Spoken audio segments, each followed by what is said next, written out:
On Independence Day night in an empty house, a man stands before a choice that will shape his life forever. Lila Carter, the girl he once knew, now broken and desperate, makes an offer most men wouldn't refuse. But Daniel Hayes isn't most men. He's a single father, carrying the wound of betrayal, and he sees what she doesn't. She doesn't need to be desired. She needs to be cherished. In a moment that could destroy a friendship and everything he's built, Daniel makes a decision that will change everything. Follow this story to the end. Like and comment where you're watching to let me know how far the story has progressed. This is a story about true love. It starts from the heart. The deck creaked under Daniel Hayes' boots, the old wood protesting every step. He crouched down, inspecting the loose boards with a flashlight, sweat still clinging to his shirt from the July heat. The fireworks had ended hours ago, their echoes fading into the quiet night, and everyone had gone home. Everyone except him. He'd stayed behind because that's what Daniel did. His best friend Marcus owned this house, and when Marcus mentioned the deck was getting dangerous, Daniel had volunteered without thinking. It was easier than going home to an empty apartment, easier than sitting alone after his daughter Emma had gone to bed at her grandmother's place for the weekend.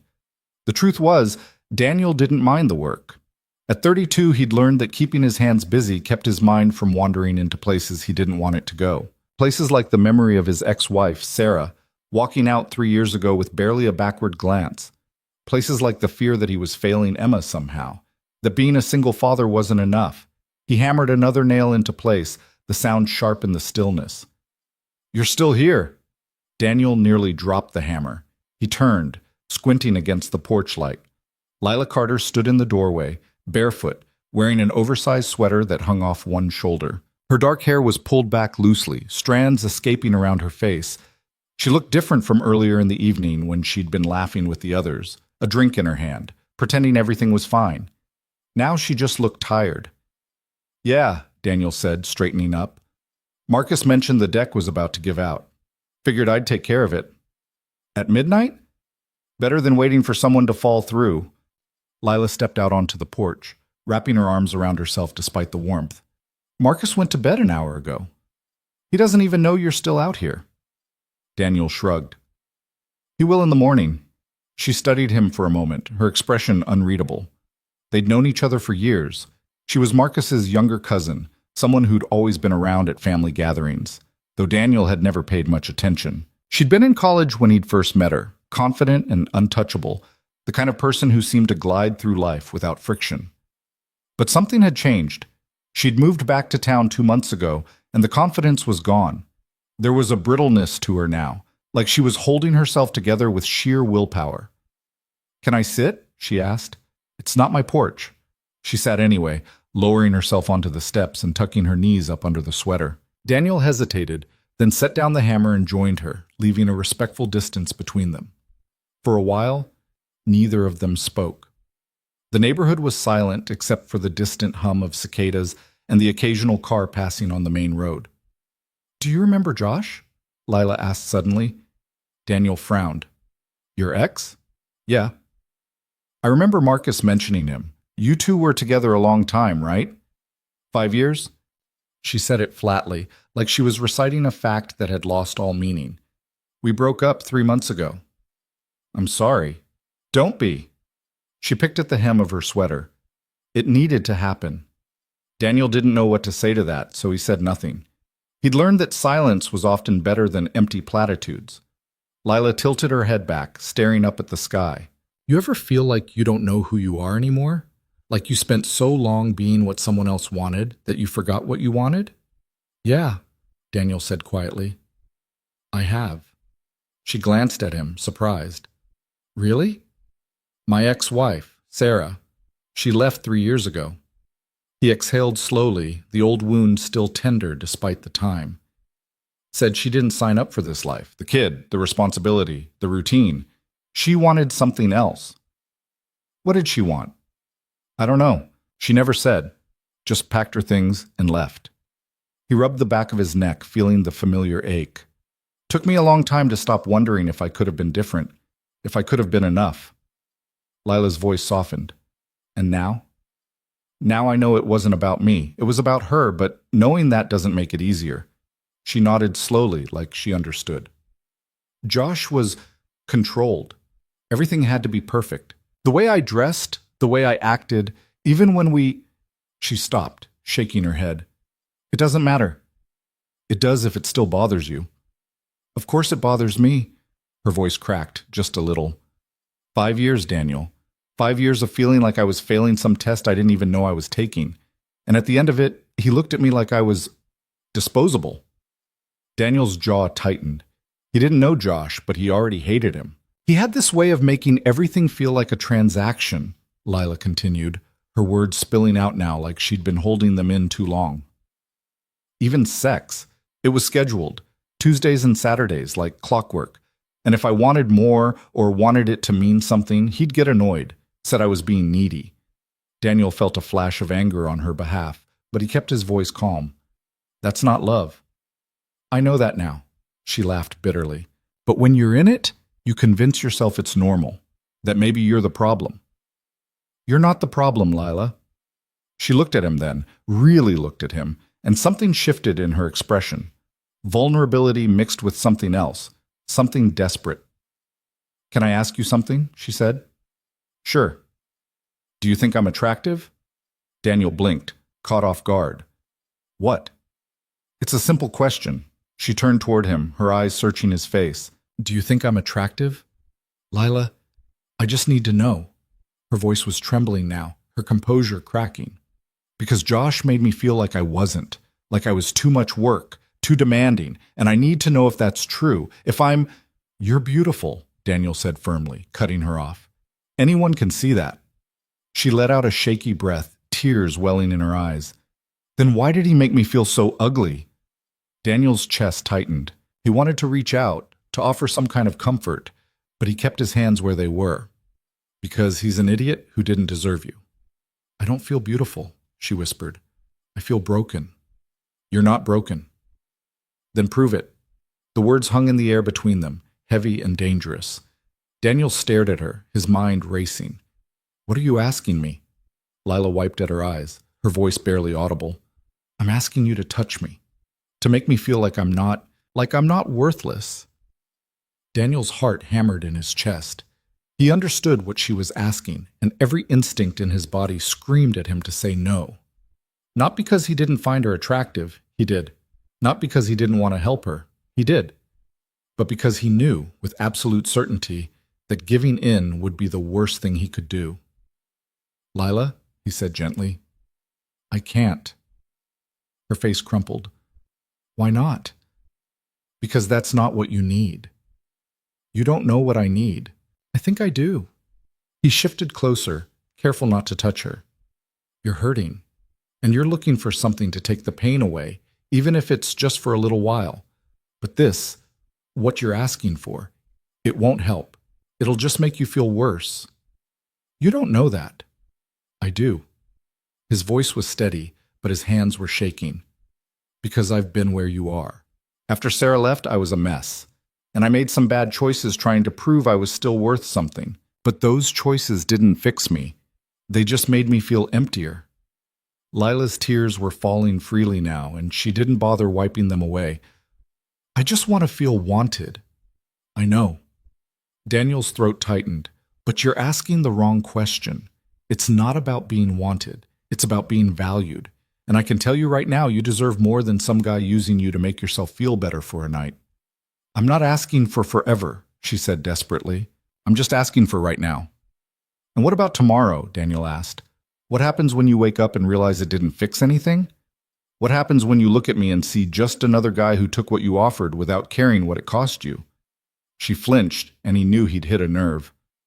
I don't want to be that guy, he said quietly. And I don't think you really want me to be either. For a long moment, Lila didn't say anything. She just sat there, trembling, her arms wrapped around herself like she was trying to hold the pieces together. Then, slowly, she reached out. Daniel didn't move as her hand found his. Her fingers were cold, trembling, and he could feel the weight of everything she was carrying in that simple touch. I don't know how to fix this, she whispered. You don't have to fix it tonight, Daniel said. He squeezed her hand gently, grounding her. You just have to get through tonight, and then tomorrow you get through that, one day at a time. That sounds exhausting. It is. He offered a faint smile. But it gets easier. Lila let out a shaky laugh, tears still streaming down her face. You're a good person, Daniel. I'm just trying to do the right thing. Most people wouldn't. Then most people are idiots. She laughed again, a little stronger this time, and for the first time all night, Daniel saw a flicker of the person she used to be. Not the confident, untouchable girl from years ago, but someone softer, someone real. They sat there for a while longer, her hand in his, neither of them speaking. The night stretched around them, quiet and endless, and Daniel felt the weight of the decision he'd just made settle over him like a blanket. He knew this moment could change everything. He knew Marcus might never forgive him if he found out. He knew Lila might wake up tomorrow and regret ever asking, might hate him for saying no, might disappear from his life entirely. But he also knew, deep in his bones, that he'd made the right choice. Because Lila didn't need someone to use her. She needed someone to see her. And tonight, for the first time in a long time, someone had. Eventually, Lila pulled her hand away and stood, wiping at her face. I should go to bed. Yeah, Daniel said, rising beside her. Me too. She hesitated at the door, glancing back at him. Thank you. For what? For not being like him. Daniel's chest ached. You don't have to thank me for that. She nodded, then disappeared inside, leaving him alone on the porch. He stood there for a long time, staring out at the empty street, his mind spinning. Then he picked up the hammer, finished securing the last board, and headed home. The weekend passed in a blur. Daniel spent Saturday with Emma, taking her to the park and listening to her chatter about everything and nothing. She was 6 years old, full of energy and innocence, and being with her always reminded him why he kept going, why he stayed disciplined, why he didn't give in to shortcuts or easy answers. She was his anchor, his reason. But even as he pushed her on the swings and helped her collect dandelions, his mind kept drifting back to Lila, to the look in her eyes when she'd asked him to prove she wasn't worthless, to the weight of her hand in his. He wondered if he'd done the right thing. He wondered if she was okay. He didn't hear from her, no calls, no texts, and he didn't reach out either. He figured she needed space, time to process whatever she was feeling. But on Monday morning, when he dropped Emma off at daycare and headed to the construction site where he worked, he found a text waiting for him. Can we talk? It was from Lila. Daniel stared at the screen for a long moment, his thumb hovering over the keyboard. Then he typed back, Yeah. When? Her response came almost immediately. Tonight? Same place? He hesitated, then replied, Okay. Marcus's house looked different in the daylight. The deck Daniel had repaired was solid now, the new boards gleaming in the late afternoon sun. He sat on the steps, waiting, his hands clasped between his knees. When Lila arrived, she looked different too. She was wearing jeans and a simple t-shirt, her hair down, and there was a calmness to her that hadn't been there before. Not peace exactly, but something steadier. She sat beside him, close but not touching. I'm sorry, she said. Daniel frowned. For what? For putting you in that position. For asking you to... She shook her head. It wasn't fair. You don't have to apologize. I do. She looked at him, her eyes clear. I was a mess that night, and I put you in a situation where you had to be the grown-up, and that wasn't right. Lila, you were hurting. People do things when they're hurting. That doesn't make it okay. Daniel exhaled slowly. Maybe not, but I'm not mad at you. You should be. Well, I'm not. She smiled faintly, and for a moment they just sat there, the weight of the unspoken hanging between them.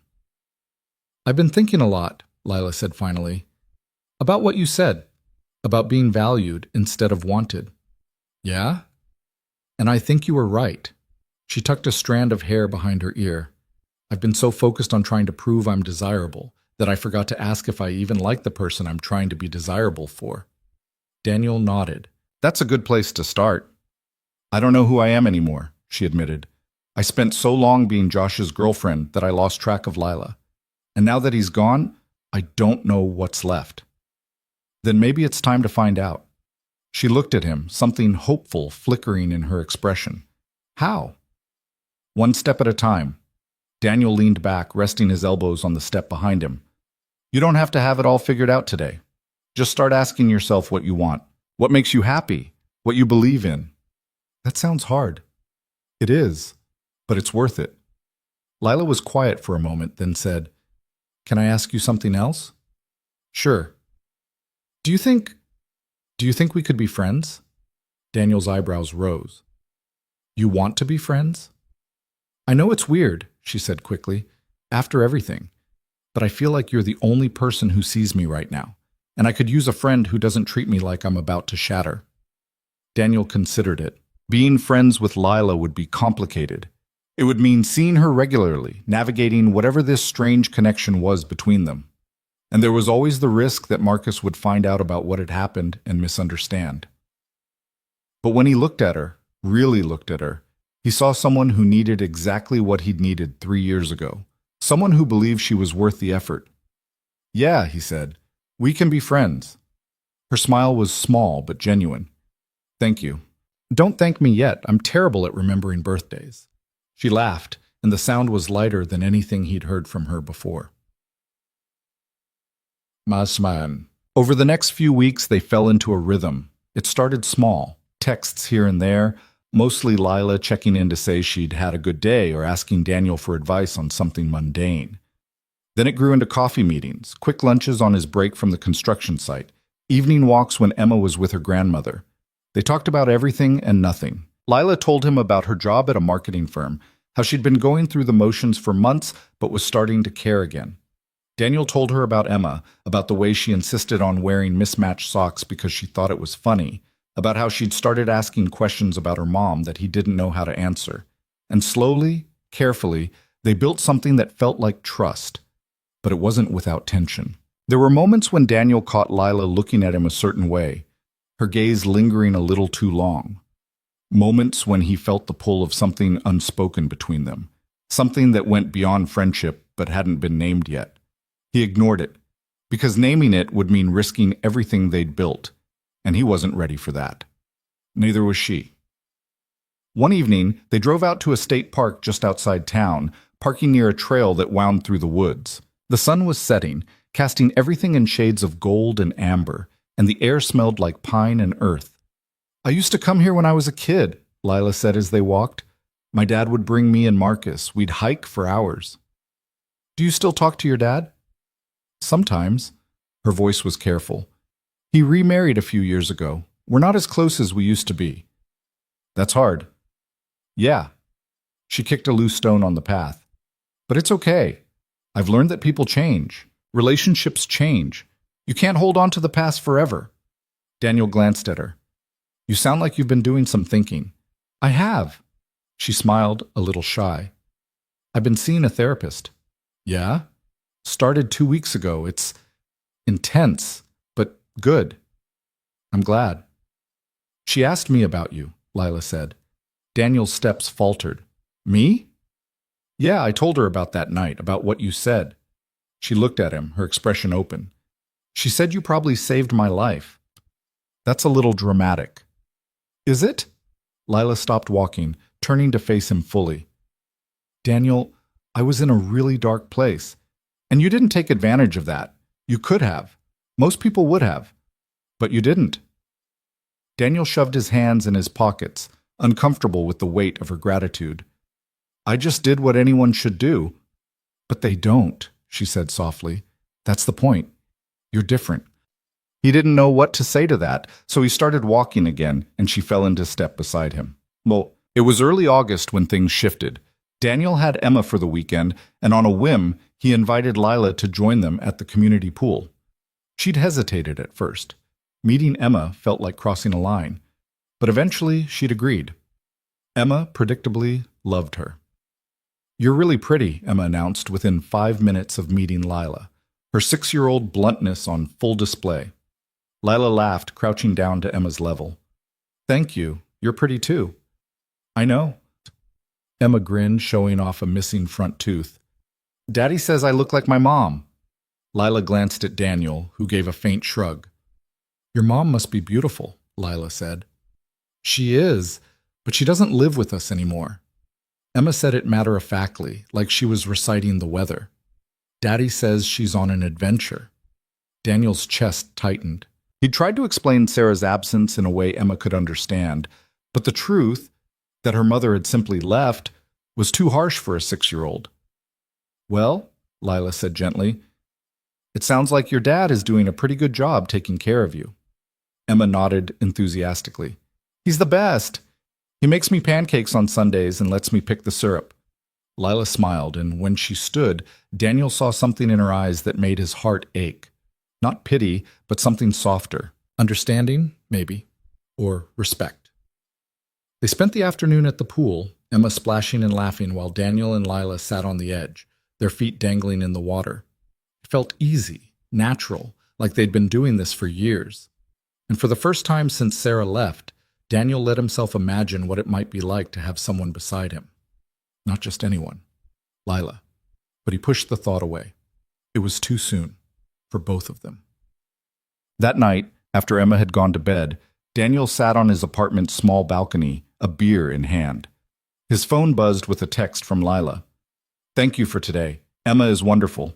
He smiled, typing back, "She liked you too." A pause, then, "I liked being there." Daniel stared at the screen, his thumb hovering over the keyboard.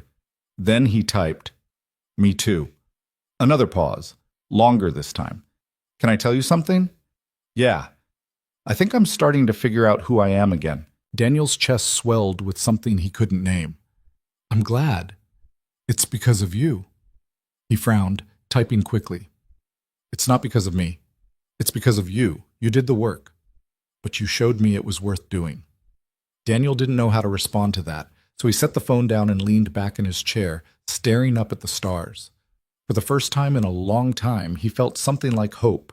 And somewhere across town, Lila felt it too. August bled into September, and the rhythm between Daniel and Lila deepened in ways neither of them had planned. What had started as cautious friendship began to feel like something else, something unspoken that hummed beneath every conversation, every shared silence. Daniel felt it most acutely on the nights when Emma was with her grandmother, and his apartment felt too quiet. He'd find himself reaching for his phone, scrolling to Lila's name, then setting it down without calling. Because calling would mean admitting that he wanted to hear her voice, and admitting that felt dangerous. But Lila called him anyway.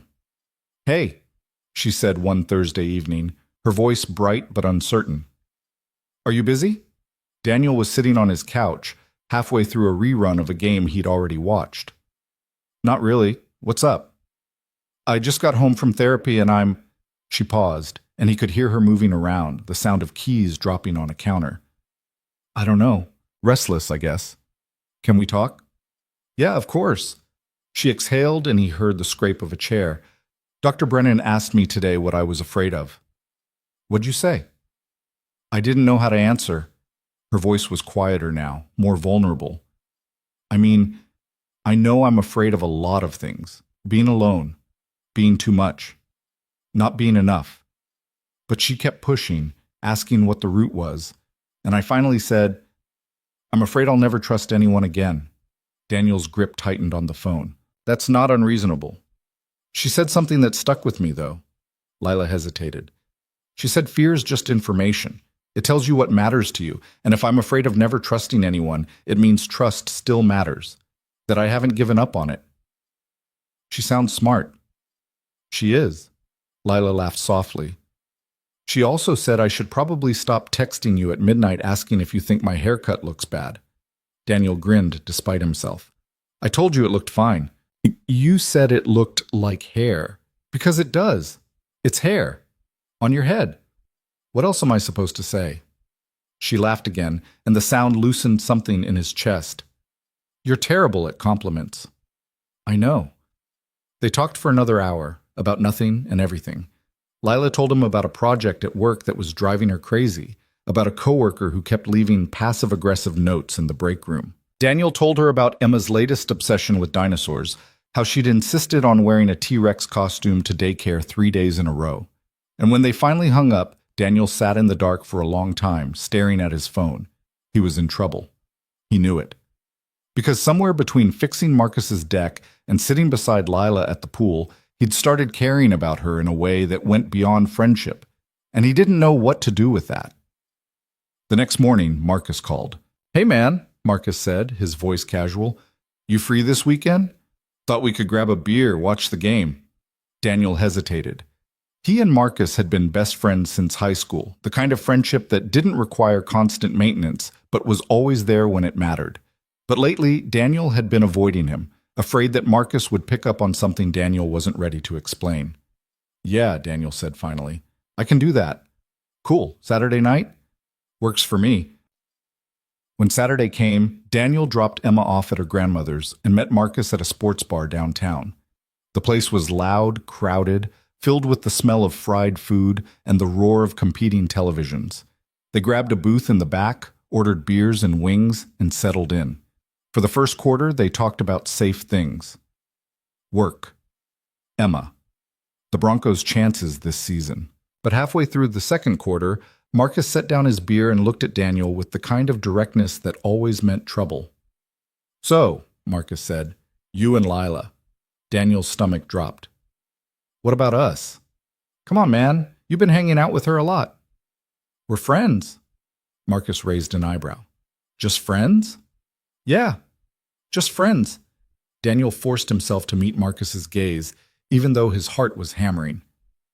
She's been going through a rough time. I'm helping her out. Helping her out, Marcus repeated, his tone skeptical.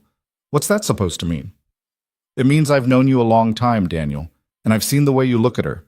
Daniel felt heat rise in his face. I don't look at her anyway. You do. Marcus leaned back, studying him.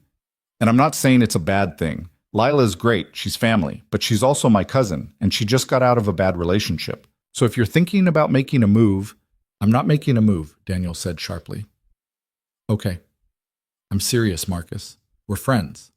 That's it. Marcus didn't look convinced, but he let it drop, turning his attention back to the game. And Daniel sat there, his beer growing warm in his hand, feeling like a liar. Because the truth was, he'd thought about making a move. He'd thought about it more than he wanted to admit. But every time he did, he remembered the look on Lila's face that night on the porch. The desperation, the pain, the way she'd been willing to give herself away just to feel something. And he knew that whatever happened between them, it couldn't start like that. It had to start from something real.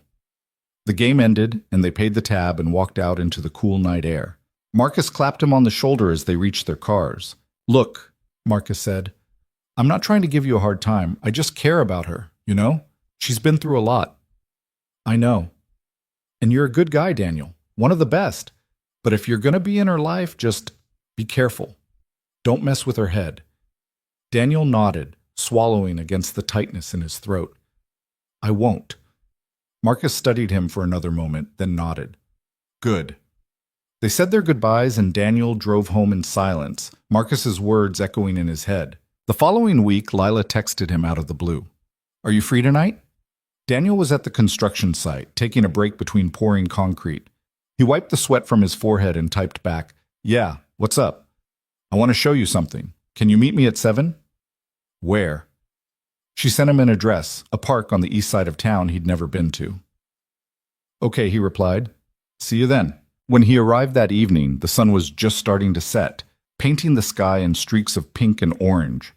Lila was waiting by a picnic table near the edge of a small lake, wearing jeans and a flannel shirt, her hair pulled back in a ponytail.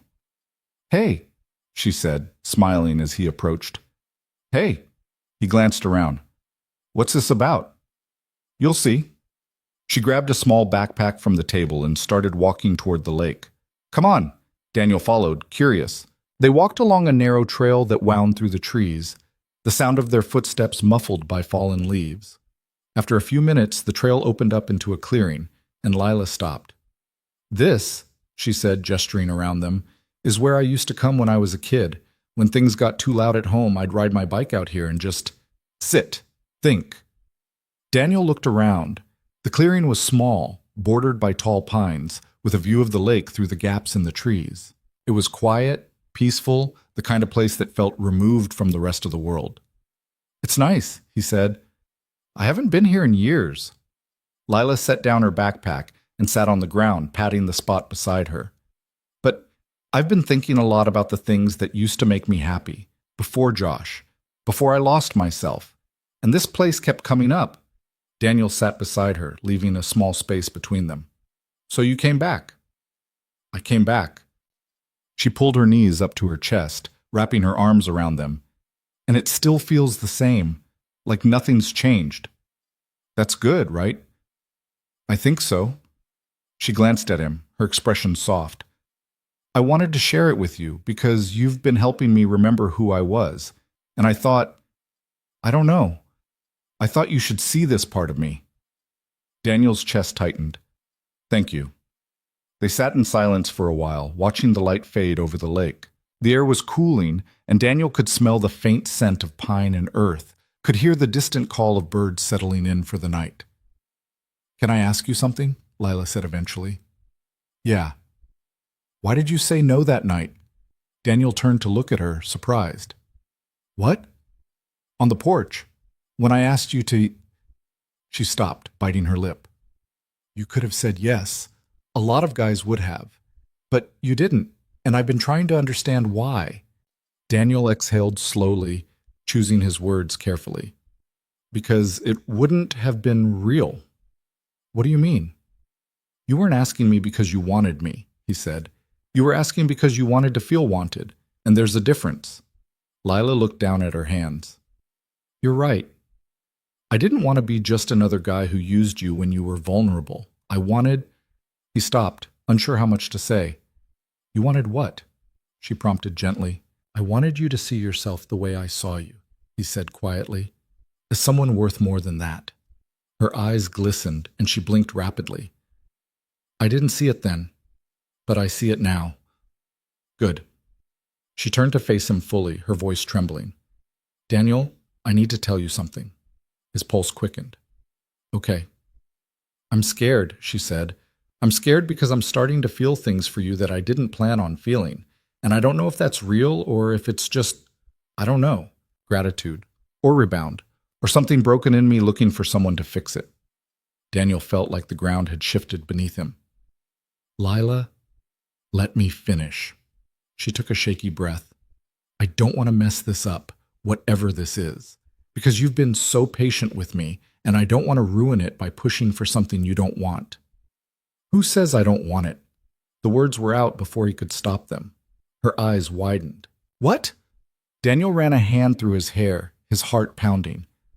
I didn't say no that night because I didn't want you. I said no because the timing was wrong.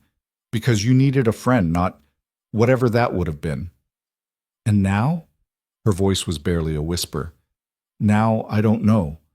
He met her gaze, forcing himself to be honest. I care about you, Lila. A lot. But I'm terrified of screwing this up, of hurting you, of making you feel like I'm just another guy who... You're not, she said fiercely. You're nothing like him. How do you know? Because you're here, her voice cracked. Because you turned me down when you could have said yes. Because you've spent weeks helping me put myself back together without asking for anything in return. Daniel shook his head. That doesn't make me special. That just makes me decent. Maybe, she said. But decent is pretty damn rare. They stared at each other, the weight of everything unsaid hanging between them. Daniel wanted to reach for her, to close the distance and see what happened. But he held himself back, afraid that one wrong move would shatter whatever fragile thing they were building. I need to know something, Lila said finally. What? If we did this, if we tried, would it be real for you? Or would I just be a project? The question hit him like a punch to the gut. You're not a project. Then what am I? Daniel swallowed hard. You're someone I think about when I shouldn't, someone I want to call at the end of a long day just to hear what you have to say. Someone who makes me feel like maybe I'm not as broken as I thought I was. Her breath hitched. Daniel.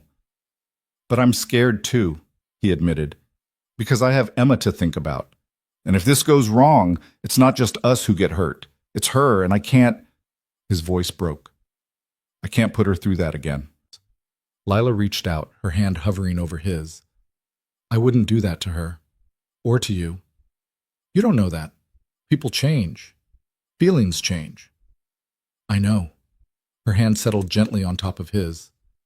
But we don't have to figure it all out tonight. We can take it slow, see what happens. Daniel looked down at their hands, at the way her fingers curled around his, tentative but sure, and he realized that this was the moment. The one where he either stepped forward or stayed where he was, safe but alone.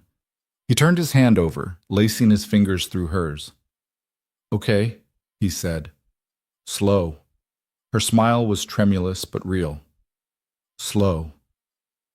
They sat there as the last light faded, their hands clasped together, neither of them speaking. And for the first time in a long time, Daniel felt something like peace. Over the next few weeks, they tested the waters carefully. Dinners that felt like dates but weren't called dates. Texts that lingered a little longer, said a little more. Moments where their hands would brush and neither of them would pull away. But they didn't rush. Daniel made sure of that, because rushing meant risking everything, and he wasn't willing to gamble with something that mattered this much. One Saturday afternoon, Lila came over to Daniel's apartment while Emma was at a birthday party. She brought groceries and insisted on cooking dinner, even though Daniel tried to argue that his kitchen was barely functional. "You have a stove and a cutting board," she said, pulling ingredients out of a bag. "That's all I need." Daniel leaned against the counter, watching as she moved around the small space with surprising ease. "You cook a lot?" "I used to, before Josh." She paused, her hand stilling over a bell pepper. "He didn't like when I cooked, said it made the apartment smell." Daniel frowned. "That's the dumbest thing I've ever heard." She laughed, the sound lighter than it would have been a month ago. "Yeah, it is." They worked together, Lila chopping vegetables while Daniel followed her instructions, trying not to burn the garlic she'd entrusted him with. It was easy, comfortable, the kind of domestic rhythm that felt both new and familiar. "So," Lila said as she stirred the pan, "tell me about Sarah." Daniel stiffened.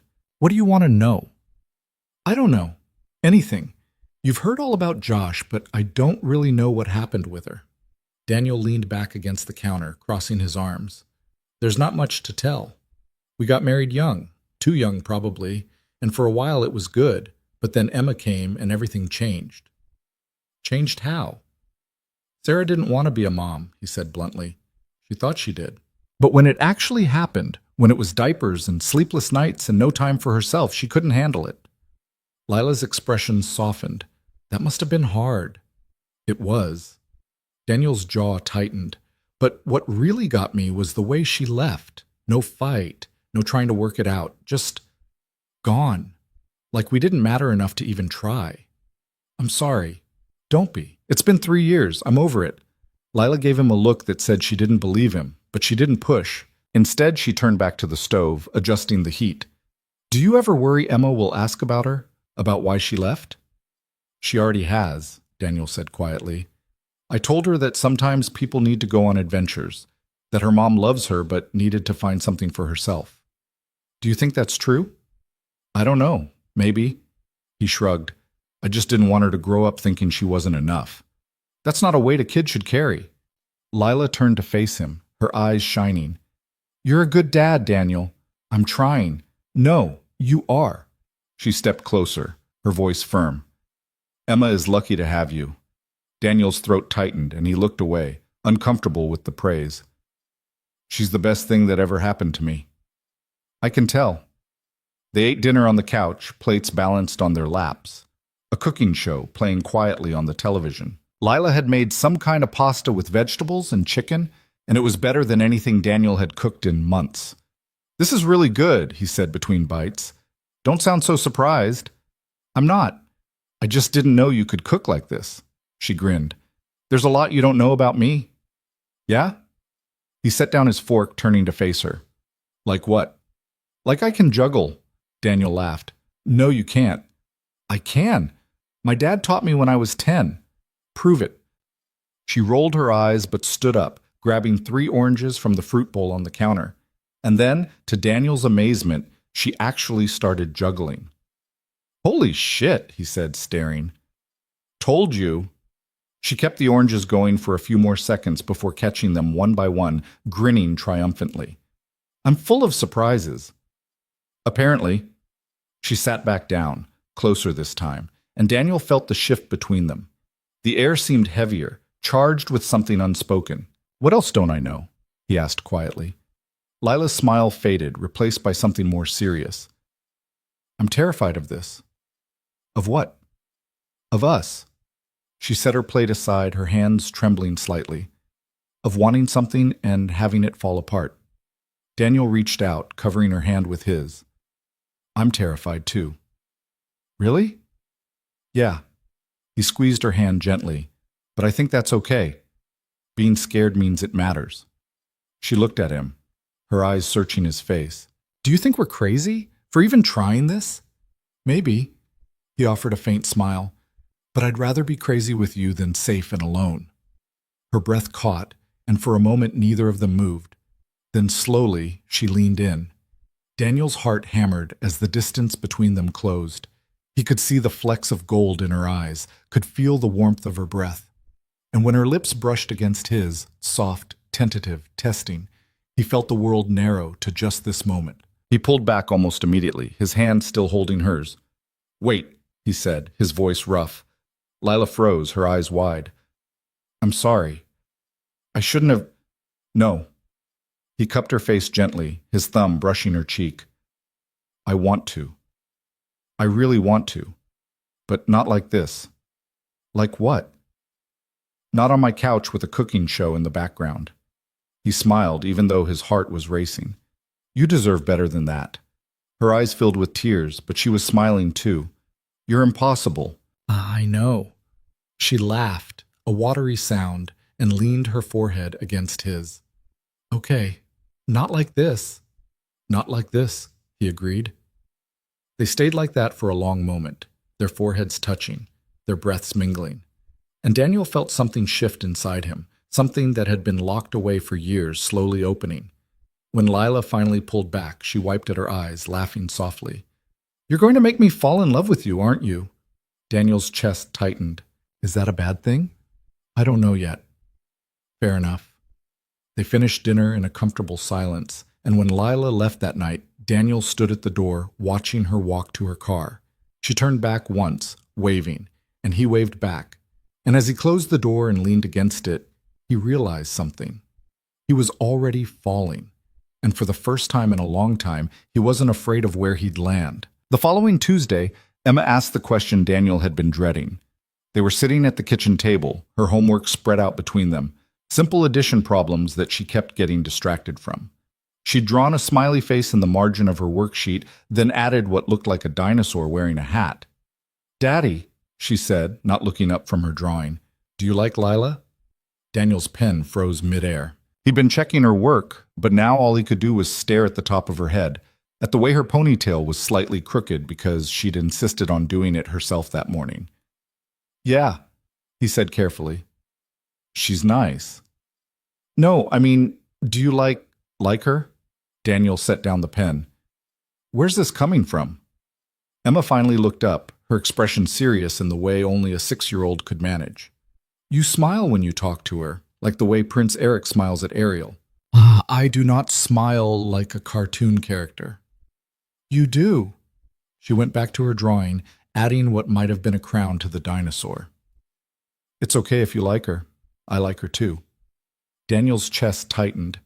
He didn't know how to navigate this conversation. Emma had never asked about him dating anyone before, probably because he never had. After Sarah left, he'd put all his energy into being a father, into making sure Emma felt stable and loved. The idea of bringing someone else into their lives had seemed impossible, but now it wasn't impossible. It was happening, and he had no idea how to explain that to a 6-year-old. I do like her, he admitted, but it's complicated. Why? Because grown-up stuff is complicated. Emma made a face. That's a dumb answer. Well, it's the truth. She considered this, her crayon moving across the paper. Is she going to be my new mom? Daniel's heart lurched. No. I mean... He stopped, running a hand over his face. Emma, Lila, and I are just... We're friends. Good friends. And maybe someday that'll turn into something else, but right now we're taking things slow. What does that mean? It means we're not rushing. We're getting to know each other. But you already know each other. Not the same way. Daniel struggled to find words that would make sense. It's like when you meet someone new at school. You might play with them at recess, but it takes time before they become your best friend, right? Emma nodded slowly. I guess. Well, that's what we're doing, taking time. She seemed to accept this, returning her attention to the homework. But after a moment, she said quietly, I hope she stays. Daniel's throat closed up. Yeah, me too. That night, after Emma had gone to bed, Daniel called Lila. She answered on the second ring, her voice warm. Hey, everything okay? Emma asked me if I like you today. There was a pause. What did you say? I said yes. Then she asked if you were going to be her new mom, and I had a minor panic attack. Lila laughed softly. What did you tell her? That we're taking things slow, that we're just getting to know each other. And what did she say? Daniel exhaled. She said she hopes you stay. The line went quiet for a moment. When Lila spoke again, her voice was thick. I hope so too. This is terrifying, Daniel said. I know. I don't want to screw this up. You won't. You don't know that. Maybe not, Lila said. But I trust you, and that's enough for now. Daniel closed his eyes, leaning back against the couch. I don't deserve you. Stop saying things like that. It's true. It's not. Her voice was firm. You keep acting like you're some charity case, like I'm doing you a favor by being here. But you're not seeing what I see. And what do you see? Someone who shows up, she said simply. Someone who keeps his word, someone who puts his daughter first even when it's hard. Someone who turned me down when he could have said yes, because he cared more about what I needed than what he wanted. Daniel's hands were shaking. Lila, I'm not done. She took a breath. You think you're broken, Daniel, but you're not. You're just someone who got hurt and kept going anyway. And that's not broken, that's strong. He didn't know what to say. The words stuck in his throat, tangled up with everything he was feeling. I have to go, Lila said gently. Early meeting tomorrow, but I'll call you this week, okay? Okay? And Daniel? Yeah? Thank you for being honest with Emma, for not hiding this. I couldn't hide it if I tried. Apparently I smile like Prince Eric. Lila's laugh was the last thing he heard before the line went dead. The next few weeks passed in a strange blur. Daniel and Lila fell into a pattern that felt both natural and fragile. Dinners when Emma was with her grandmother, phone calls late at night, stolen moments that felt too good to be real. But there were cracks too, moments when Daniel's fear would surface, when he'd pull back without meaning to, and Lila would feel it even if she didn't say anything. Moments when she'd get quiet, withdrawn, and Daniel would recognize the look in her eyes, the shadow of Josh, the doubt that maybe she wasn't enough. They didn't talk about those moments, not yet, because talking about them would mean acknowledging that this thing between them was real, and real meant it could break. One Friday evening, Daniel picked Emma up from daycare and found Lila waiting in the parking lot leaning against her car. Emma squealed and ran to her, throwing her arms around Lila's waist. Lila, are you coming to dinner? Lila glanced at Daniel, uncertain. I don't want to intrude. You're not intruding, Daniel said quickly. If you want to come, you're welcome. Please, Emma tugged on Lila's hand. We're having pizza. Daddy lets me pick the toppings. Lila smiled, the tension easing from her shoulders. Well, I can't say no to that. They went to a small pizza place near Daniel's apartment, the kind with checkered tablecloths and a jukebox in the corner. Emma ordered pepperoni and pineapple, a combination that made Daniel wince, but he allowed anyway. Lila got a slice of margarita, and Daniel went for plain cheese. You're boring, Emma announced, eyeing his plate. I'm consistent, Daniel corrected. That's the same thing. Lila laughed, covering her mouth with her hand. She's got a point. Don't encourage her. They ate and talked. Emma dominating the conversation with stories about school, about her friend Mia who could do a cartwheel, about the caterpillar they'd found on the playground. And Daniel watched Lila, the way she leaned in when Emma talked, the way she asked follow-up questions, genuinely interested. It hit him then, watching them together. This was what he wanted. Not just someone to fill the empty space Sarah had left, but someone who fit, someone who made the life he'd built feel less like survival and more like something worth celebrating. But wanting it didn't make it easier, because the closer they got, the more there was to lose. After dinner, they walked back to Daniel's apartment, Emma between them, holding both their hands. She swung their arms as she walked, humming some song Daniel didn't recognize. "This is fun," Emma said. "Yeah?" Daniel looked down at her. "What's fun?" "This. All of us together." She looked up at Lila. "You should come over more." Lila's eyes met Daniel's over Emma's head, and he saw the same mix of hope and fear reflected there. "I'd like that," Lila said softly. When they reached the apartment, Daniel unlocked the door and Emma raced inside, already pulling out her coloring books. Lila lingered in the doorway, her hands shoved in her jacket pockets.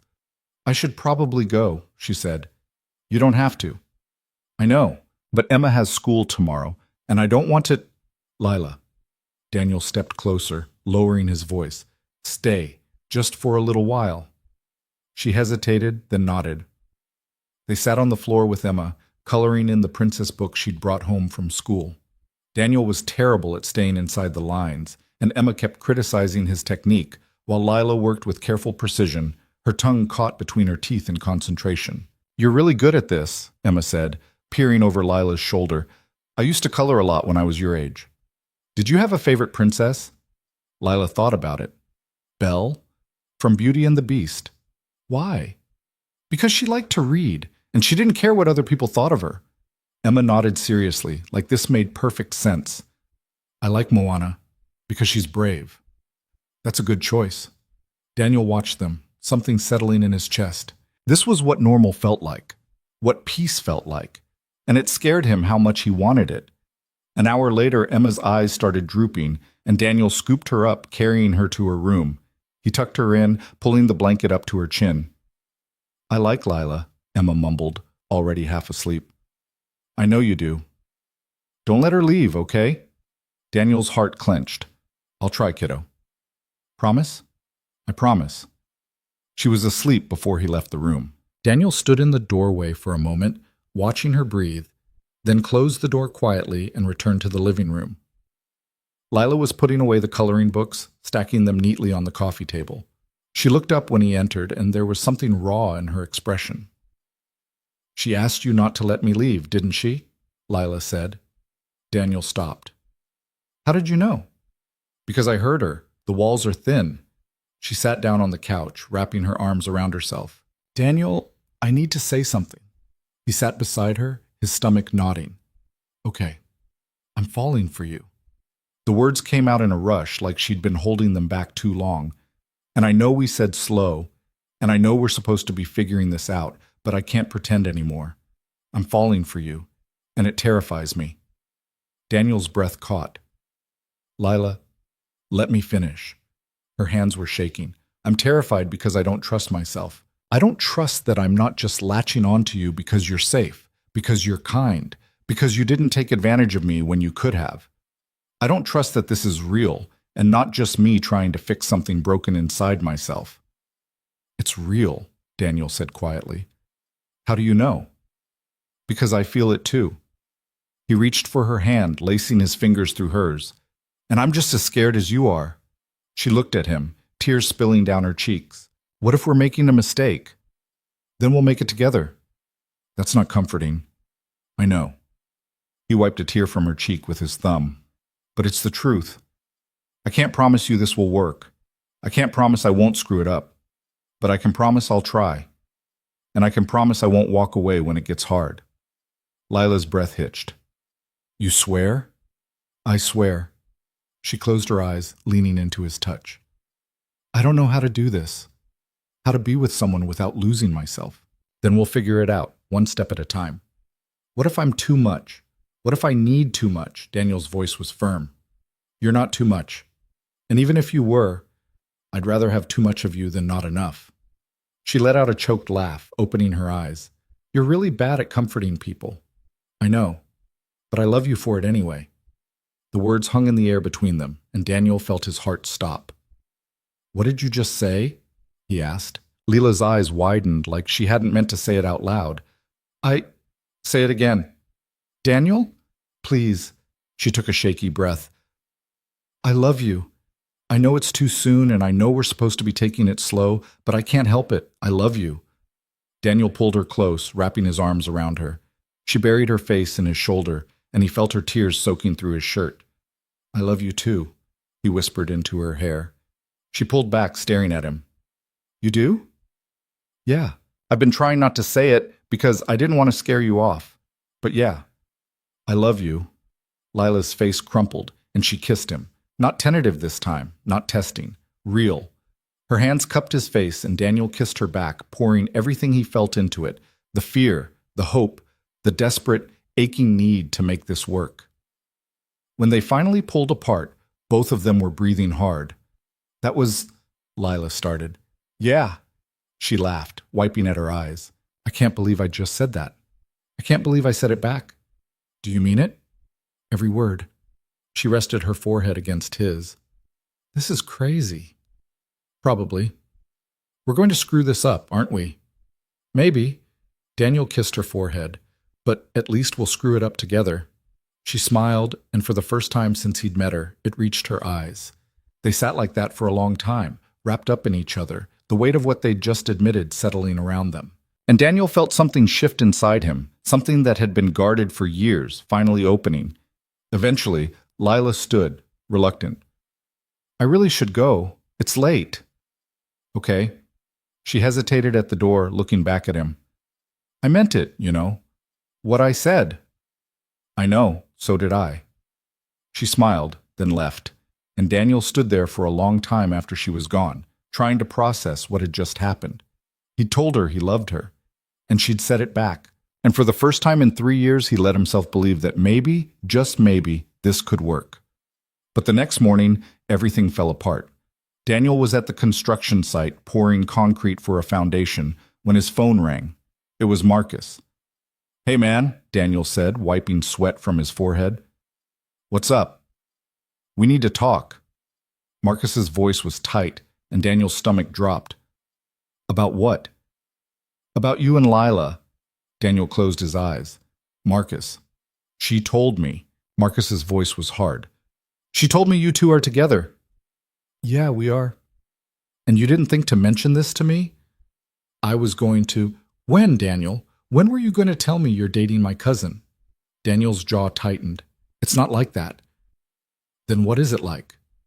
It's... Daniel struggled to find the words. It's complicated. That's not an answer. I know it's not.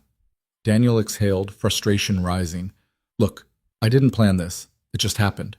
Things don't just happen, Daniel. You make choices. You're right. I made a choice. I chose her. There was a long silence on the other end of the line. When Marcus spoke again, his voice was cold. I asked you to be careful with her. I asked you not to mess with her head. I'm not messing with her head. Really? Because from where I'm standing, it looks like you moved in on her the second she was vulnerable. Daniel felt anger flare in his chest. That's not what happened. Then tell me what happened. She was hurting, and I helped her. And somewhere along the way, we fell for each other. That's it. That's it? Marcus's voice rose. Daniel, she just got out of a 5-year relationship. She's a mess. And you... And I what? You're a single dad with your own baggage. You think this is going to end well? Daniel's hands were shaking. I think it's none of your business. She's my family. That makes it my business. She's also a grown woman who can make her own decisions. Not when she's not thinking clearly. She is thinking clearly, Daniel snapped. And she chose me. So you can either respect that or stay out of it. I can't believe you right now. Yeah, well, the feeling's mutual. Marcus hung up without another word, and Daniel stood there staring at his phone, his chest heaving. He wanted to call Lila, to warn her, but his hands were trembling too badly to dial. Instead, he shoved the phone in his pocket and went back to work, trying to focus on the concrete, on the rhythm of the labor. But his mind kept replaying the conversation, Marcus's words cutting deeper than he wanted to admit. Was Marcus right? Was Daniel taking advantage of Lila's vulnerability? Was he being selfish, pulling her into his life when she was still figuring out her own? The questions circled in his head, relentless, and by the time his shift ended, Daniel felt like he was drowning. He drove home in silence, his jaw tight, and when he walked into his apartment, He found Lila sitting on his doorstep. She stood when she saw him, her face pale. Marcus called me. Daniel's heart sank. What did he say? That I'm making a mistake. That you're using me. Her voice was shaking. That I'm not thinking clearly. Do you believe him? I don't know. She wrapped her arms around herself. He's not wrong, Daniel. I am a mess. I am still figuring things out, and maybe I'm not thinking clearly. Lila, but I also know how I feel. She looked up at him, her eyes wet. And I know that you make me feel safe and valued and like I matter. Daniel stepped closer, his hands itching to reach for her. You do matter. Then why does everyone keep acting like I don't know my own mind? Because they're scared. He cupped her face gently. Marcus is scared I'm going to hurt you, and maybe I will, but that doesn't mean we shouldn't try. What if he's right, she whispered. What if I'm just using you to feel better about myself? Are you? She hesitated, then shook her head. No, I don't think so. Then that's all that matters. Lila closed her eyes, leaning into his touch. This is so hard. I know. I don't want to choose between you and my family. You don't have to. Marcus will come around. What if he doesn't? Daniel didn't have an answer for that. Because the truth was, he didn't know if Marcus would come around. And if he didn't, it would tear Lila apart. But standing there, holding her, Daniel made a decision. He wasn't going to let fear win. Not this time. Then we'll deal with it, he said. Together. Lila opened her eyes, searching his face. You promise? I promise. She kissed him, desperate and trembling, and Daniel kissed her back, trying to pour every ounce of certainty he had into it. Because no matter what happened next, he wasn't letting her go. The next 2 weeks were harder than Daniel had expected. Marcus stopped returning his calls. Lila went to family dinner at her aunt's house and came back quiet, her eyes red-rimmed. She didn't say what happened, and Daniel didn't push, but he could see the weight of it settling on her shoulders. They kept seeing each other, but the ease they'd found was gone. Every moment together felt borrowed, like they were stealing time from a clock that was running out. One Saturday morning, Daniel woke to find a text from Lila waiting on his phone. Can we talk? Not on the phone, in person. His stomach dropped. Those words never meant anything good. He texted back, Yeah. When? Today? I can come to you. Emma's with her grandmother until 3. Come over whenever. She arrived an hour later wearing sweatpants and an old college hoodie, her hair pulled back in a messy bun. She looked exhausted, like she hadn't slept. Daniel let her in without a word, and they sat on the couch, a careful distance between them. I went to see Marcus yesterday, Lila said, finally. Daniel's chest tightened. How did that go? Not great. She twisted her hands in her lap. He's still angry, at both of us. He said I'm being reckless, that I'm going to get hurt. What did you say? I told him it's my choice, that I'm not a kid anymore. She looked up, her eyes pleading. But he's my family, Daniel, and he's your best friend. This is tearing him apart. I know. He asked me to stop seeing you. Daniel felt like he'd been punched. And I said no. Her voice cracked. But it's killing me. Because he's not wrong about everything. I am still figuring things out. And maybe I am being reckless. You're not. How do you know? She stood abruptly, pacing. How do you know I'm not just using you as a crutch? That I'm not going to wake up in 6 months and realize I made a huge mistake? Daniel stood too, his jaw tight. Because I know you, and I know this is real. You don't know me, Daniel. Not really. We've known each other for 3 months. So what are you saying? His voice was sharper than he intended. That we should end this? I don't know. Lila stopped pacing, wrapping her arms around herself. I don't know what I'm saying. I just know that every time I see Marcus, every time I talk to my aunt, I feel like I'm choosing you over them. And I hate that. You're not choosing, Daniel said. They're making you choose. Does it matter? Her eyes were wet. The result is the same. Daniel crossed the room, standing in front of her. Listen to me.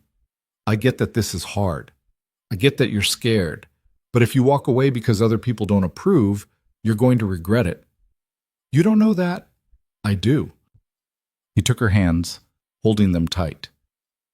Because I've spent the last 3 years playing it safe, not taking risks, not letting anyone in, and it was lonely as hell. So yeah, this is hard. And yeah, Marcus is pissed, but at least we're trying. At least we're fighting for something. Lila's face crumpled. I don't want to lose you. Then don't. But I don't want to lose them either. Daniel's throat tightened. I can't make that choice for you, Lila. I can only tell you what I want. And I want you. I want to wake up every morning and text you something stupid. I want to sit on the couch with you and Emma and watch her draw dinosaurs. I want to build something real with you, even if it's messy and complicated and terrifying. She was crying now, tears streaming down her face. What if I can't do it? What if I'm not strong enough? You are. He wiped a tear from her cheek. You're stronger than you think. I'm so tired, Daniel. Her voice broke. I'm tired of feeling like I have to prove myself to Josh, to Marcus, to everyone. Then stop. He cupped her face gently. Stop trying to prove anything. Just be here. With me. She closed her eyes, leaning into his touch, and for a long moment they just stood there, holding each other in the quiet. Finally, Lila pulled back, wiping at her face. I need some time. To think. Daniel's heart sank, but he nodded. Okay. I'm not saying it's over, she said quickly. I just need to figure out what I want, without everyone else's voices in my head. How long? I don't know. A week? Maybe 2? It felt like an eternity, but Daniel forced himself to nod. Okay. Take the time you need. She kissed him, soft and desperate, then left. And Daniel stood in his empty apartment, staring at the door, wondering if he'd just lost her. The days that followed were some of the longest of Daniel's life. He threw himself into work, taking extra shifts at the site, anything to keep his mind occupied. But at night, alone in his apartment, the doubts crept in. What if Lila decided it wasn't worth it? What if the pressure from Marcus was too much? What if Daniel had pushed too hard, asked for too much? Emma noticed something was wrong. She asked about Lila twice, and both times Daniel deflected, saying she was busy with work. But Emma wasn't fooled. Did you make her mad? She asked one evening over dinner. Daniel looked up from his plate. What? Lila. Did you make her mad? Is that why she's not coming over? No, kiddo, I didn't make her mad. Then why isn't she here? Daniel set down his fork, searching for words a 6-year-old would understand. Sometimes grown-ups need space to think about things. That's all. What things? Important things. Emma frowned, clearly unsatisfied with this answer. I miss her. Yeah, me too. Are you sad? Daniel's chest ached. A little. Emma climbed down from her chair and walked over, wrapping her small arms around his neck. It's okay to be sad, Daddy. Daniel held her tight, his eyes burning. Thanks, kiddo. She'll come back, Emma said confidently. She has to, because she likes us. Daniel wished he had his daughter's certainty. On the 8th day, Daniel was replacing a section of drywall in a bathroom when his phone rang. It was a number he didn't recognize. Hello? Daniel, it's Marcus. Daniel froze, the drywall knife still in his hand. Hey. Can we talk in person? Yeah. When? Tonight. My place. 7? I'll be there. Marcus hung up without another word, and Daniel stood there, his heart pounding. He didn't know if this was going to be an olive branch or a final confrontation, but either way, he had to face it. That evening, he dropped Emma off at her grandmother's and drove to Marcus's house. His hands were sweating on the steering wheel, and he had to force himself to walk up to the front door. Marcus answered on the first knock, his expression unreadable. Come in, he said. Daniel followed him inside, into the same living room where this had all started months ago. They sat across from each other, the silence heavy. I talked to Lila, Marcus said finally. Daniel's stomach nodded. Yeah? She's a mess, man. She's not eating, she's not sleeping, she's just stuck. I know. Marcus leaned forward, his elbows on his knees. I've been thinking a lot about what you said, about her being a grown woman who can make her own choices. Okay? And you're right. Marcus exhaled slowly. I've been treating her like she doesn't know what she wants, like she needs me to protect her from making mistakes. Daniel didn't say anything, waiting. But the truth is, I'm scared, Marcus admitted. I'm scared you're going to hurt her. Not because you're a bad guy, but because relationships are hard, and she's already been through so much. I'm scared too, Daniel said quietly. I'm terrified of screwing this up. But I'm not going to walk away just because it's hard. Marcus studied him for a long moment. Do you love her? Yes. And you're serious about this? About her? Yes.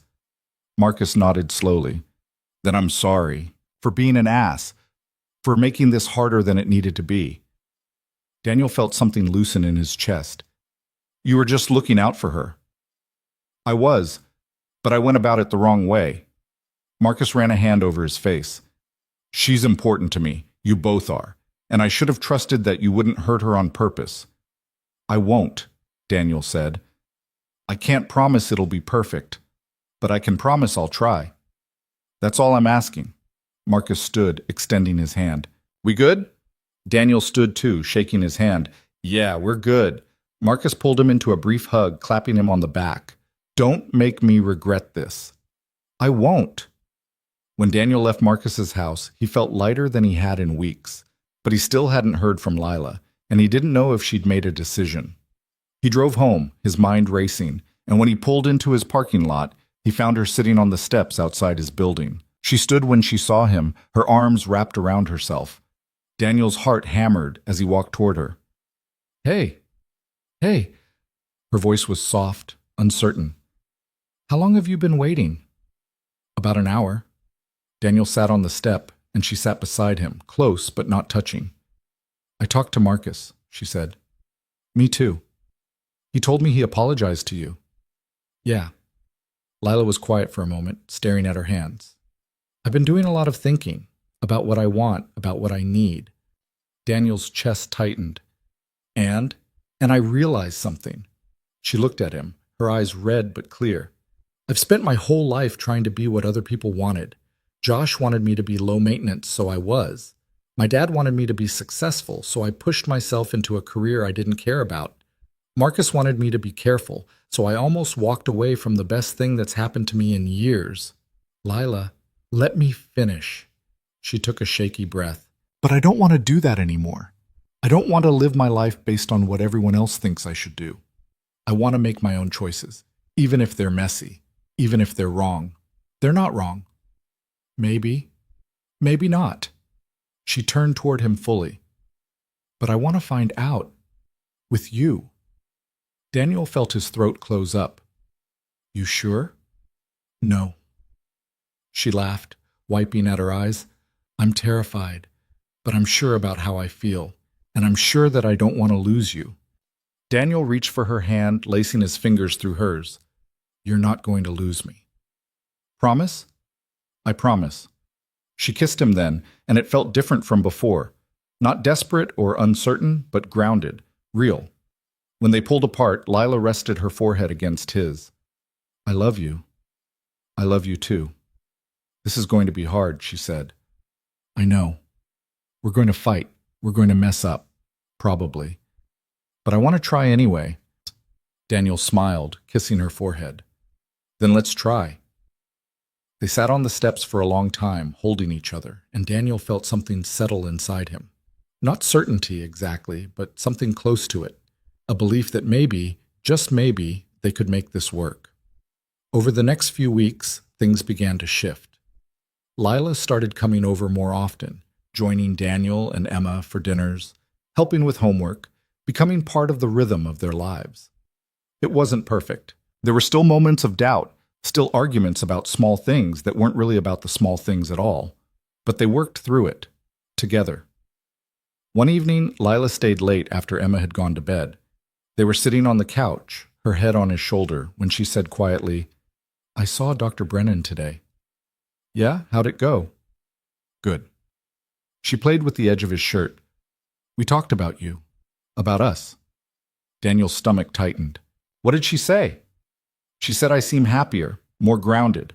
Lila looked up at him. She also said I need to stop waiting for the other shoe to drop. What does that mean?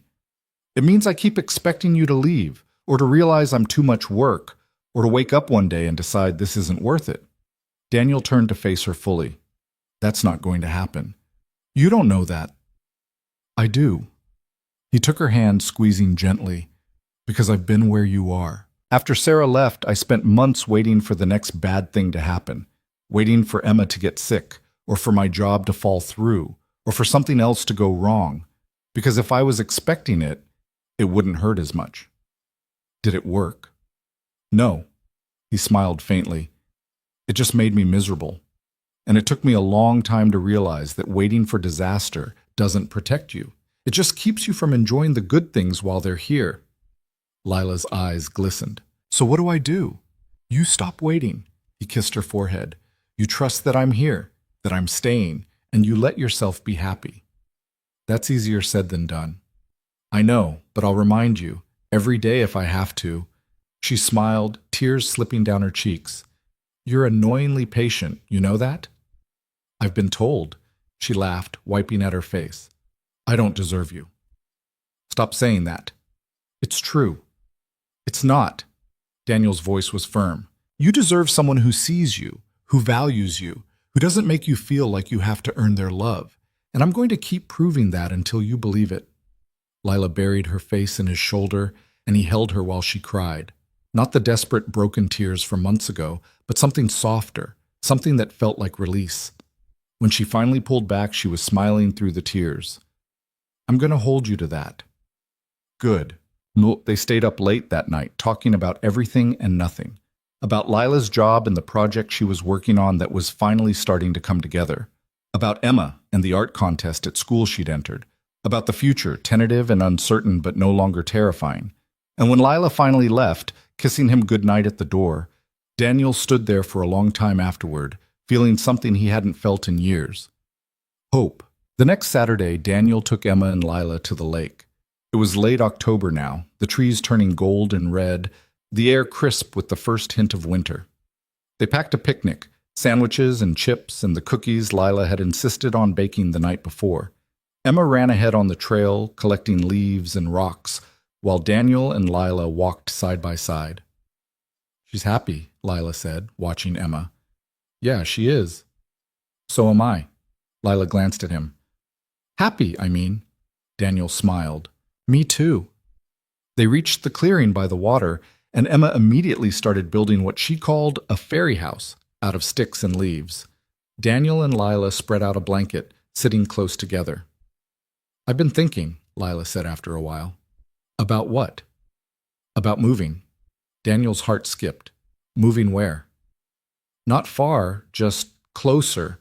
My apartment is on the other side of town, and it takes forever to get here. And I spend most of my time here anyway. You want to move closer? Yeah. She looked at him nervous. If that's okay, I'm not saying we should move in together or anything, just closer. Daniel felt warmth spread through his chest. That's more than okay. Really? Really? She smiled, leaning her head on his shoulder. Good, because I already looked at a couple of places. Daniel laughed. Of course you did. They sat there watching Emma play, and Daniel felt the pieces of his life finally clicking into place. Not perfectly, not without cracks, but in a way that felt right. Daddy, Emma called, running over. Look what I found. She held out a smooth, flat stone, perfectly round. That's cool, kiddo, Daniel said. It's a wishing stone. Emma turned to Lila. My teacher said if you find a round stone, you can make a wish. That's a good stone, Lila said seriously. What are you going to wish for? Emma thought about it, her face scrunched in concentration. Then she grinned. I wish for you to stay forever. Lila's breath caught, and she looked at Daniel, her eyes wide. Daniel squeezed her hand. That's a good wish, Em. Do you think it'll come true? Emma asked. Lila knelt down, pulling Emma into a hug. I think it already has. Emma hugged her back, and Daniel watched them, his chest so full it hurt. Later, when Emma had gone back to her fairy house and the sun was starting to dip below the trees, Lila turned to Daniel. Thank you, she said. For what? For not giving up on me. For seeing past all the broken parts. You're not broken, Daniel said. You never were. I know that now. She smiled. Because of you. Daniel kissed her, slow and gentle, and when they pulled apart, he rested his forehead against hers. "I love you," he said. "I love you too." And as the sun set over the lake, Daniel let himself believe in something he'd thought was impossible. That sometimes broken people could find each other. That sometimes the hardest choices led to the best things. That real love didn't start with perfection or grand gestures. It started from the heart. November arrived with cold rain and bare trees, and Lila moved into an apartment 15 minutes from Daniel's place. It was a small one-bedroom on the second floor of an old building with creaky stairs and windows that rattled when the wind picked up. She loved it immediately. Daniel and Emma helped her move in on a Saturday that turned into chaos.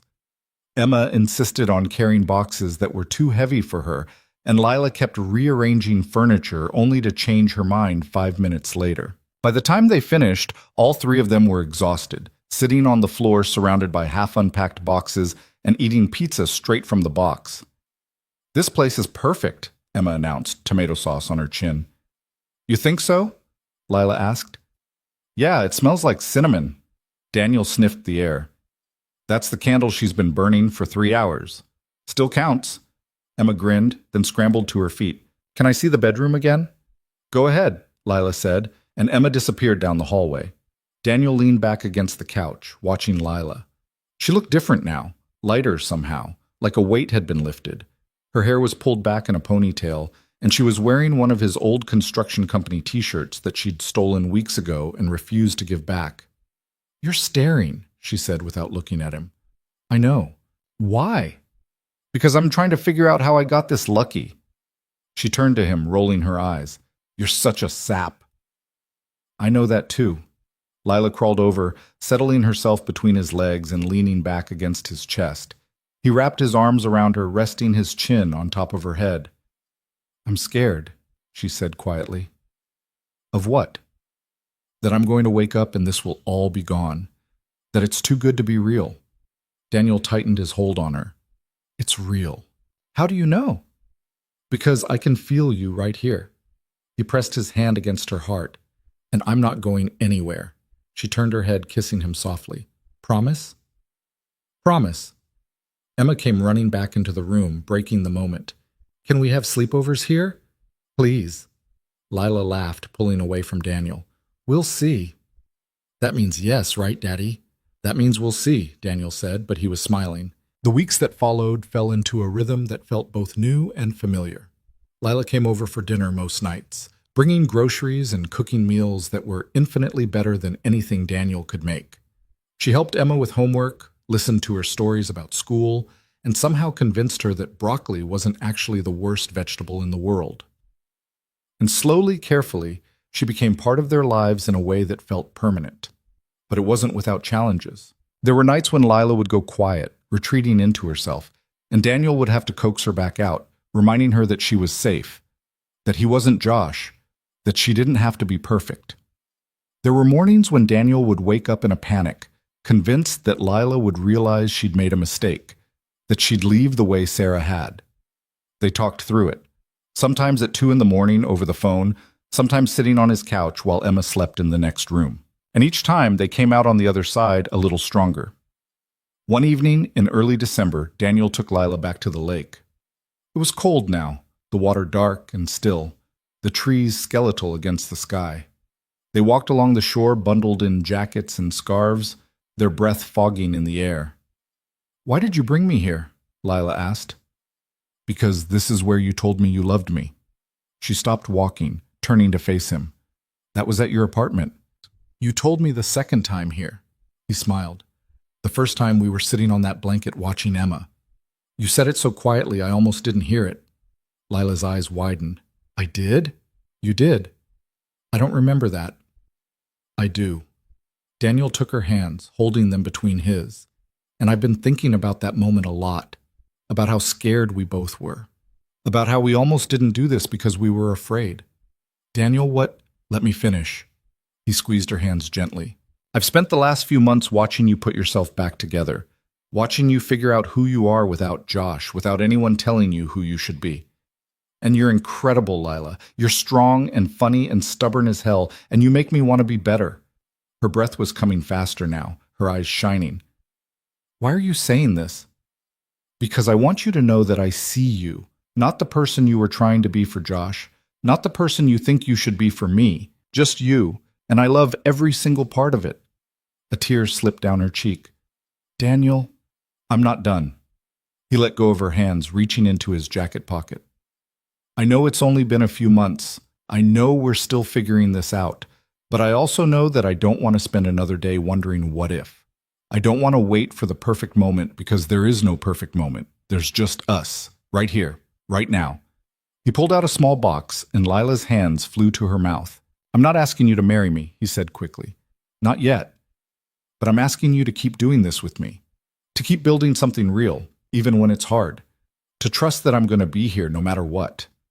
He opened the box, revealing a simple silver ring with a small stone. Nothing fancy, nothing extravagant, just something that felt like them. This is a promise, he said, that I'm all in, that you're not too much and you never will be, that I'm going to show up every single day and remind you that you're worth it. Lila was crying now, tears streaming down her face. You're serious, dead serious. Daniel, She let out a choked laugh, shaking her head. You're insane. Probably. We've only been together for a few months. I know. People are going to think we're rushing. Let them. She stared at him, her expression torn between laughter and tears. Then she held out her hand. Put it on. Daniel's heart hammered as he slipped the ring onto her finger. It fit perfectly, and when he looked up, Lila was smiling through the tears. I love you, she said. I love you too.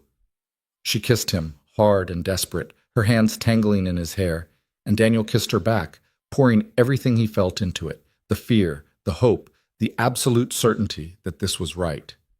When they finally pulled apart, Lila was laughing and crying at the same time. Emma's going to freak out. Probably. And Marcus is going to give you so much shit. Definitely. Are you ready for that? Daniel smiled. With you? Yeah. I'm ready for anything.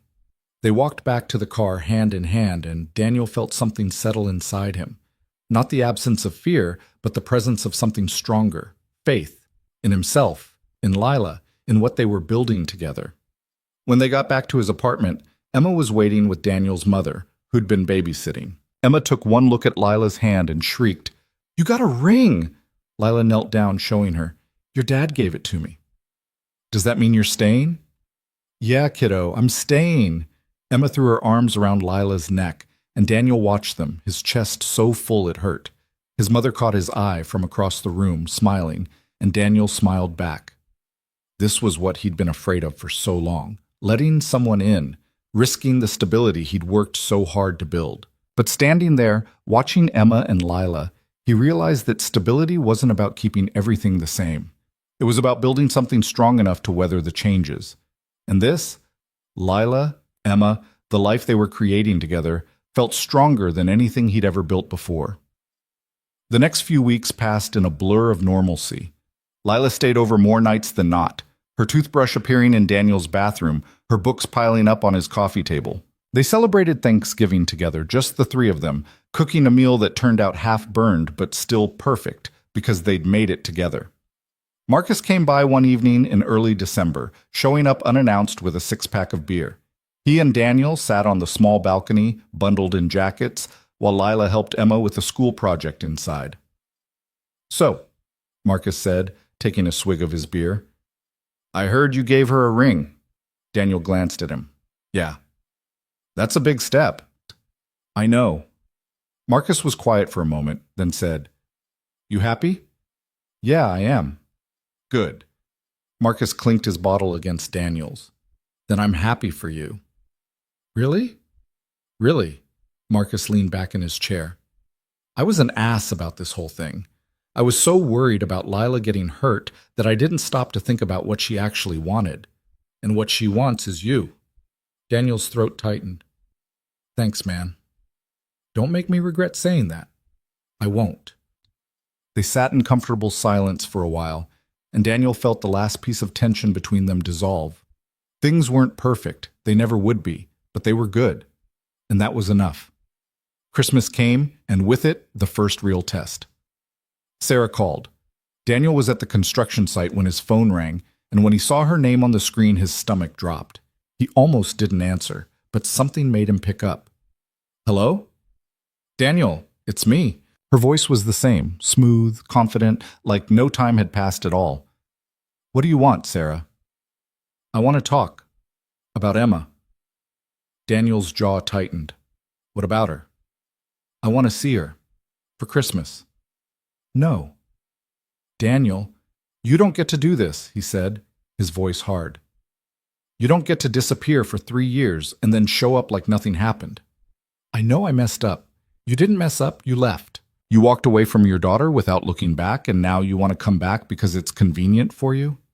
That's not fair. Fair? Daniel's voice rose. You want to talk about fair? Emma asks about you sometimes. She asks why you left, and I have to come up with answers that won't break her heart. So don't talk to me about fair. Sarah was quiet for a moment. I'm sorry. It's too late for sorry. She's my daughter too. No. Daniel's hands were shaking. She's my daughter. You gave up that right when you walked out the door. Daniel, please, don't call again. He hung up before she could say anything else. He stood there, staring at his phone, his chest heaving, and then he called Lila. She answered immediately. Hey, everything okay? No. His voice cracked. Sarah called. What? When? Just now. She wants to see Emma for Christmas. What did you say? I told her no. I told her she doesn't get to do this. Lila was quiet for a moment. Do you want me to come over? Yeah, please. I'll be there in 20 minutes. She was there in 15. Daniel let her in, and she didn't say anything, just wrapped her arms around him and held on while he fell apart. I'm so angry, he said into her shoulder. I know. She doesn't get to do this. She doesn't get to come back and mess everything up. She won't. Lila pulled back, cupping his face. Because you won't let her, and I won't let her. And Emma is safe and loved, and she has everything she needs right here. Daniel's eyes burned. What if she wants to see Sarah? What if Emma wants her mom? Then we'll deal with it, together. Lila's voice was steady. But Emma is happy, Daniel. She's thriving, and that's because of you. What if I made the wrong call? You didn't. She kissed him gently. You protected your daughter. That's never the wrong call. Daniel held on to her, letting her steady him. And slowly, the panic receded, replaced by something else. Determination.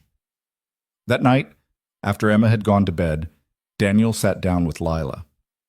I need to tell you something, he said. Okay. If Sarah keeps pushing this, if she tries to see Emma, it's going to get messy. There might be lawyers, court, all of it. Lila reached for his hand. Then we'll handle it. It's not your fight. Yes, it is. Her voice was fierce. Because Emma is part of your life and you're part of mine, which means she's part of mine too. So if Sarah wants to start something, she's going to have to go through both of us. Daniel stared at her, his chest tight. You mean that? Every word. He pulled her close, burying his face in her hair. I don't know what I did to deserve you. You said no when you should have. You showed up when I needed you. You loved me even when I didn't know how to love myself. She pulled back, looking at him. That's what you did. They sat there for a long time, holding each other, and Daniel felt something shift. Not just in him, but in the air around them. This wasn't just about him and Lila anymore. It was about building a family. A real one, messy and complicated and imperfect, but real. Christmas morning came, and Emma woke them up at 6, dragging them both to the living room to see what was under the tree. They'd gone overboard with presents. Daniel's mother had warned them, but watching Emma's face light up made it worth it. Lila gave Emma a set of art supplies and a book about dinosaurs. Emma gave Lila a drawing she'd made, a picture of the three of them holding hands, labeled My Family, in careful letters. Lila cried. Daniel pretended not to. That afternoon, they went to Marcus's house for dinner. The whole family was there, aunts, uncles, cousins, and for the first time, Daniel felt like he belonged, not as Marcus's friend, but as Lila's partner, as part of something bigger. Lila's aunt pulled her aside at one point, and Daniel watched from across the room as they talked. He couldn't hear what they were saying, but he saw Lila's face light up, saw her aunt hug her tight. Later, Lila told him what her aunt had said. She said she's proud of me, that I look happier than I have in years. Lila's eyes were wet. And she said she likes you, that you're good for me. She's right, Daniel said. About which part? All of it. That night they drove home through the quiet streets, Emma asleep in the back seat. Lila's hand was laced through Daniel's, and the ring on her finger caught the light from the street lamps. Today was perfect, she said softly. Yeah, it was. I keep waiting for something to go wrong. Nothing's going to go wrong. You don't know that. Maybe not. He glanced at her. But I'm going to keep saying it until you believe it. She smiled, squeezing his hand. You're so stubborn. I learned from the best. When they got home, Daniel carried Emma inside and tucked her into bed. When he came back out, Lila was standing by the window looking out at the street. You okay? He asked. Yeah. She turned to face him. I was just thinking. About what? About how different my life is now, how different I am. She walked over to him, wrapping her arms around his waist. A year ago, I was with Josh. I was miserable and didn't even know it. And now I'm here. With you. And I'm happy. Daniel kissed the top of her head. I'm happy too. I know we're not perfect, she said. I know there's still stuff we need to figure out. We'll figure it out. Promise? Promise. She looked up at him, her eyes serious. I want to build a life with you, Daniel, a real one. Not just dating, not just seeing where it goes. I want all of it. His heart hammered. What are you saying? I'm saying I want to be a family. You, me, Emma. I want to wake up next to you every morning and go to sleep next to you every night. I want to help with homework and pack lunches and argue about what to watch on TV. Lila, I'm not asking you to marry me, she said quickly. Not yet, but I'm asking you to think about it, about what comes next. Daniel cupped her face, his thumbs brushing her cheeks. I don't need to think about it. I already know. You do? Yeah. He smiled. I want all of it too. With you. Her breath caught, and then she was kissing him, her hands tangling in his hair. And Daniel kissed her back, feeling like every piece of his life had finally clicked into place. The weeks after Christmas were quieter. Daniel and Lila started talking seriously about the future, about moving in together, about what that would look like for Emma, about whether they wanted to get married or just keep building what they had. They didn't have all the answers, but they had each other, and that felt like enough. One evening in late January, nearly a year after that 4th of July night, Daniel took Lila and Emma back to the lake. The water was frozen now, the trees bare, the air so cold it hurt to breathe, but it was beautiful in a stark, honest way. They walked along the shore, Emma running ahead to slide on the ice near the edge. Daniel and Lila followed hand in hand, their breath fogging in the air. Do you remember the first time we came here? Lila asked. Yeah. You told me about this place, about how you used to come here when you were a kid. I was so scared that day. Of what? Of letting you in, of falling for you. She looked at him, her eyes clear. But I'm not scared anymore. No? No. She stopped walking, turning to face him fully. I'm ready, Daniel, for all of it, whatever comes next. Daniel felt his chest tighten. You sure? I'm sure. He pulled her close, kissing her forehead. Then let's do it. Let's build something real, something that lasts. Together? Together. Emma came running back, her cheeks red from the cold. Can we make snow angels? There's barely any snow, Daniel said. So, we can still try. Lila laughed, pulling away from Daniel. She's got a point. They lay down in the thin layer of snow, moving their arms and legs, and when they stood up, the angels were barely visible, more imagination than reality. But Emma was thrilled, and that was all that mattered. As they walked back to the car, Emma between them holding both their hands, Daniel felt something he hadn't felt in years. Not just happiness, but peace. The kind that came from knowing you were exactly where you were supposed to be. That night, after Emma had gone to bed, Daniel and Lila sat on the couch, wrapped in a blanket, the apartment quiet around them. I've been thinking, Lila said. About what? About that night, on Marcus's porch, when I asked you to... She stopped, shaking her head. I'm so glad you said no. Yeah? Yeah. She looked at him, her eyes soft. Because if you'd said yes, this wouldn't have happened. We wouldn't have happened. I would have woken up the next morning feeling worse, and you would have felt guilty, and we never would have gotten here. I know. You saved me that night, Daniel, not just from making a mistake, but from myself. Daniel's throat tightened. You saved yourself, Lila. I just helped you see it. No. She shook her head. You showed me what real love looks like. You showed me that I deserved more than someone who made me feel small. You showed me that love doesn't start from desperation or need. It starts from the heart. Daniel kissed her, slow and gentle, and when they pulled apart, he rested his forehead against hers. I love you, he said. I love you too. They sat there in the quiet, holding each other, and Daniel let himself believe in something he'd thought was impossible, that broken people could heal, that love didn't have to be perfect to be real, that sometimes the best things in life came from the moments when you chose to do the right thing, even when it was hard. He thought about that night on the porch, about the choice he'd made, about how easily he could have said yes, could have given in, could have taken what was offered without thinking about the cost. But he hadn't. He'd seen past the desperation to the person underneath. He'd chosen her heart over his own desire. And because of that choice, they were here, together, building something real. The months that followed were filled with the mundane, beautiful routine of life. Lila moved in officially in March, her boxes taking over the apartment in the best possible way. She and Emma bonded over art projects and movie nights. She learned to braid Emma's hair the way Emma liked it, even though it took her a dozen tries to get it right. And somewhere along the way, she stopped being Daniel's girlfriend and started being part of the family. One Saturday in May, nearly a year after Lila had moved in, Daniel woke up to find her gone from bed.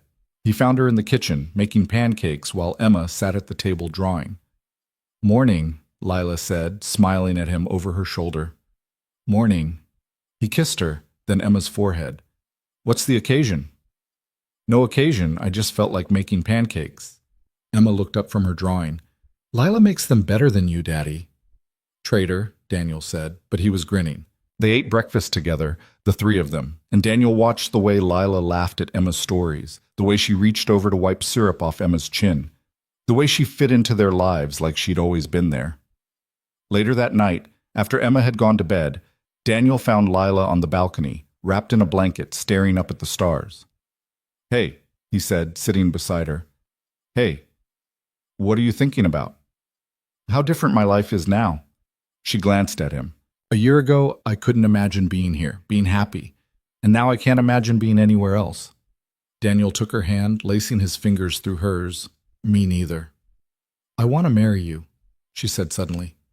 Daniel's heart stopped. What? I want to marry you. She turned to face him fully, her eyes bright. Not because I need you, not because I'm scared of being alone, but because I love you, because I want to spend the rest of my life building this with you. Daniel stared at her, his chest so full he could barely breathe. Are you sure? I've never been more sure of anything. He pulled her close, kissing her hard. And when they pulled apart, both of them were laughing and crying at the same time. Is that a yes? She asked. That's a hell yes. They got married 3 months later, in August, exactly a year after Daniel had given her the promise ring. It was a small ceremony by the lake, just family and close friends. Emma was the flower girl, beaming as she scattered petals down the makeshift aisle. Marcus stood beside Daniel as his best man, and when Daniel recited his vows, his voice shook. I promise to show up, he said, looking at Lila, every single day. I promise to see you, to value you, to remind you that you're worth it. I promise to build a life with you that starts from the heart. Lila was crying, her hands trembling in his. I promise to trust you, she said, to let you in, even when it's scary. I promise to be your partner, your best friend, your home. And I promise to love you, not because you're perfect, but because you're real. When they kissed, Emma cheered and everyone laughed. That night, at the reception in Marcus's backyard, Daniel stood with Lila on the makeshift dance floor, swaying to music while Emma spun in circles nearby. We did it, Lila whispered. Yeah, we did. I'm so happy. Me too.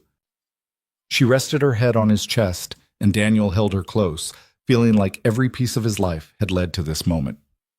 Years later, Daniel would think back to that 4th of July night, to the choice he'd made on Marcus's porch, to the moment when he could have said yes but chose to say no instead. And he'd realize that sometimes the best things in life came from the hardest choices. That real love didn't start from desperation or need. It started from seeing someone, really seeing them, and choosing to value them over everything else. It started from the heart. And in the end, that was all that mattered.